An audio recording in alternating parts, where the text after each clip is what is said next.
بسم اللہ الرحمن الرحیم۔ میرے بہن بھائیوں، دعا کا وظیفہ بہت پیارا وظیفہ ہے، اسے مت چھوڑنا، اسے ضرور کرنا۔ حضرت محمد صلی اللہ علیہ وآلہ وسلم سخت تکلیف اور پریشانی میں یہ دعا پڑھا کرتے تھے۔ بڑی سے بڑی بھی پریشانی ہوتی تھی تو یہ اس دعا کو پڑھا کرتے تھے، اس کا ورد کیا کرتے تھے۔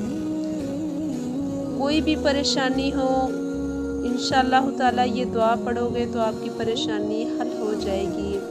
کاروبار کی وجہ سے، کوئی بیماری کی وجہ سے کوئی بھی پریشانی ہے تو انشاءاللہ اس دعا کو نہ چھوڑنا۔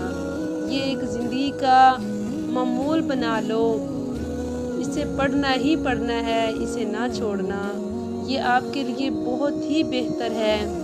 وہ دعا یہ ہے، یا حیو یا قیوم برحمتک استغیث۔